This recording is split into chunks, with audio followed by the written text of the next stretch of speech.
inta aynu muuqaalkeena gudagalin waxaa ku xasuusinayaa inaad janalka ku soo biirto oo subscribe saarto videogana like saarto mahadsanid. Qaybteennii labaad waxay ku bilaabanaysaa hagaha ayaa kasoo ifbaxay iftiinka wuxuuna u sheegay Liam inuu ku noolaa nolol adag oo naxariis badan inkastoo uu ahaa nin wanaagsan. Wuu weydiiyey Liam inuu afin karo dadka sidan oo kale ah. Liam wuu hanaaqay isagoo sheegay inuu doonayo inuu ka argoosto hagaha uu ku faraxsan yahay inuu arko shucuurta kacsan. Hagaha wuu u sheegay Liam inuu u xiiso qabay isaga sababtoo ah waa nin wanaagsan, laakiin Liam wuxuu ku jawaabay inuusan naxariisan doonin. Waa uu ka qoomameynayaa in laga faa'iidaystay dabeecadiisii naxariista leh awgeed. Wuxuuna ku daartay in haddii uu fursad kale u helo nolosha uu naftiisa keliya u noolaan doono. Waxa uu ballan qaaday inuu xitaa noqon doono nin xun oo cid walba ku tunto. Hagaha wuxuu u sheegay inuu isagu wax uun u hayo. Waxa uu sawir ka soo qaaday shandad isagoo u sheegay Liam inuu halka u joogo inuu u diri doono adduun kale oo dooran karo meesha uu rabo hulshooyinka. Waxaa ka mid ah sihir iyo awood weyn. Xilligii Samurai Japan galbeedka duurjoogta xitaa waqtiyadii hore way haysteen sihir awood badan. Liam wuu isku dayayaa inuu farsameeyo haddii tani run tahay sababtoo ah waxa heli kara keliya qof nasiib leh. Si kastaba ha ahaatee, markii uu arko adduun barbar socdo oo wadarabad waaweyn ah iyo maraakiib hawada sare, ma uu qaadi karo go'aan. Waa uu qaaday gacantiisii dhinaca doorashada isagoo ka fikirayo dhammaan doodaha xiisaha leh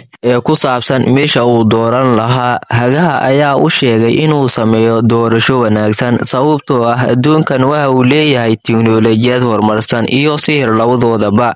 Nidaamka Aristotle ayaa weli la raacaya adduunkan, taas oo micnaheedu tahay kuwa goobta ku jira way leeyihiin awood. Hagaha wuu u sheegay Liam inuu u dhalan doono sidii wiilka tirinto ee hukuma meeraha. Liam wuu heshiis la saxiixday hagaha u diray adduun soo socdo isagoo rajaynayo inuu ku noolaado nolol ka wanaagsan tan hadda. Waxa uu dib u soo noqday Liam isagoo oo ah wiilka kaliya ee hukumo meeraha dhirta. Dhalashadiisii shanaad, Liam hooyadiisa waxay u sheegtay inay hadiyad gaar ah u hayso. Waxay u kaysay qolka hadiyadda ku jirto, waxayna ka codsatay in hadiyadda furo. Liam wuxuu ogaaday inay faaruq tahay, laakiin waxa uu ku jira kontaroolaha fog. Hooyadiisa waxay u sheegtay inay hadiyadiisu tahay AI oo ah gabar la sameeyay. Way u sheegtay inuu doorto sifooyinka uu rabo. Liam waxa uu la yaaban yahay fursada uu haysto. Wuxuu weydiiyey hooyadiisa sababta uu xitaa ugu baahan yahay robot AI la sameeyay. Kadibna aabihiisa ayaa soo galay qolka. Wuu u sheegay Liam inuu u baahan yahay AI la sameeyay sababtoo ah wuu helayaa hadiyad dhalasho kale oo gaar ah. Liam aabihii ayaa si lama filaan ah u sheegay inuu hibo u siinayo magaca Quantum Pilot iyo wax kasta geeskeedu leeyahay. Liam wuu ku faraxsan yahay arrintan, laakiin aabihiisa ayaa ku celceliyay in maanta laga bilaabo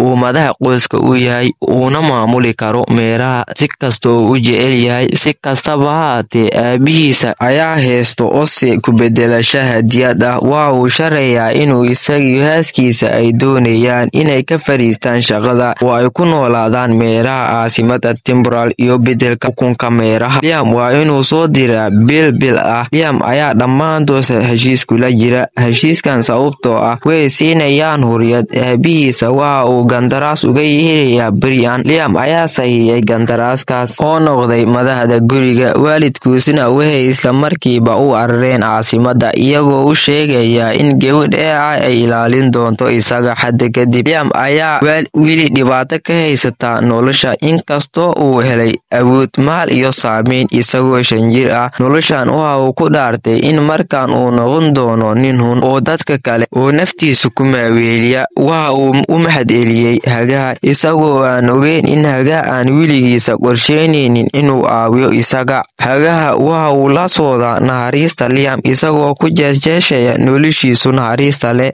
Dib waxa uu go'aansaday inuu hoogaa madadaalaha la qaato xaaskii khiyaanada leh iyo madaxdiisii kuwaas oo ka casheynayo makhaayadda qurxoon. Inkastoo uu maamulihiisa isku dayayo inuu u dhaqmo sidii inuu dareemayo humaan. Si kastaba ha ahaatee, hagaha waxa uu isticmaalay awoodiisii. Waxa uu keenay saraakiisha booliska waxay qabteen madaha inuu lacag ka haday shirkadiisii oo uu dusha ka saaray Liam. Haaskiisii Liam kasoo tagtay ma helin noloshii ay rabtay. Hagaha ayaa aad uga faraxsan sila ay ku jiraan, kadibna wuxuu ku soo noqday dhinaca Liam si uu naftiisa u hego waqtiga soo socdo. Runtii waxay tahay inuu diyaariyay Liam inuu aad uga hanuunsado noloshiisa soo socdo.